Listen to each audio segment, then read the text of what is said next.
வணக்கம் ஃப்ரெண்ட்ஸ். இன்றைக்கி என்னோட வெயிட் லாஸ் ஜேர்னியில் பிரேக்ஃபாஸ்ட் என்ன செய்கிறேன்னு பார்த்துக்கலாமா?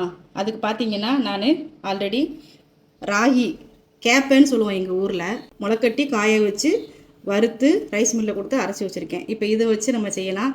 இதுக்கு பார்த்தீங்கன்னா இது கொஞ்சம் நம்ம ஒரு அரை கிளாஸ் பால், அரை கிளாஸ் தண்ணி ஊற்றி இதை பால் காய்ச்சி வச்சுருக்கேன். இது கொஞ்சம் ஆறி வச்சுருக்கேன். இந்த ஸ்பூனுக்கு 2 ஸ்பூன் போடுறேன். இதில் தண்ணி ஊற்றிக்கலாம். கட்டி இல்லாமல் நல்லா கரைச்சி விட்டுக்கலாம்.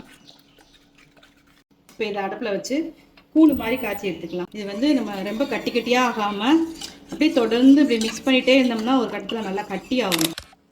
இப்போ பாருங்கள், ஃபஸ்ட்டு எப்படி இருந்துச்சு, இப்போ எப்படி இருக்குன்னு பாருங்கள். இப்போ ஒரு பிளெண்டர் எடுத்து வச்சுருக்கேன். இதில் நம்ம ஏற்கனவே காய்ச்சி ஆற வச்சுருந்த இந்த பாலை இதில் ஊற்றிடலாம். நல்ல ஒரு ப்ரோட்டீன் ரிச்சாக இருக்கிறதுக்கு நான் ஒரு வீட்லேயே நான் ப்ரோட்டீன் பவுடர் ஒன்று அரைச்சி வச்சுருக்கேன்.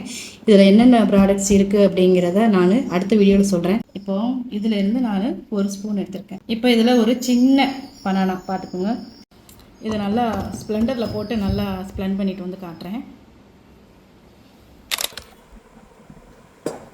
இதில் நம்ம அரைக்கும் போதே என்ன பண்ணியிருக்கலாம் அப்படின்னா 2 டேட்ஸ் போட்டுக்கலாம். இன்றைக்கி என்கிட்ட டேட்ஸ் இல்லை, பேரிச்சம்பழம், அதனால் அப்புறமா அது கூட கொஞ்சமாக நம்ம தேன் சேர்த்துக்கலாம். நான் வந்து என்ன சேர்த்துக்கிறேன் அப்படின்னா கருப்பட்டி சிரப்பு, அது கொஞ்சமாக சேர்த்துக்கிறேன்.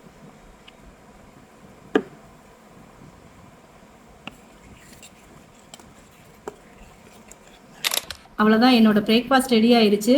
நம்ம அடுத்த வீடியோவில் சந்திக்கலாம். இந்த பேஜ் உங்களுக்கு பிடிச்சிருந்துச்சு அப்படின்னா ஃபாலோ பண்ணிக்கோங்க. இந்த மாதிரி வீடியோ உங்களுக்கு வேணும் அப்படின்னா ஃபாலோ பண்ணிக்கோங்க ஃப்ரெண்ட்ஸ்.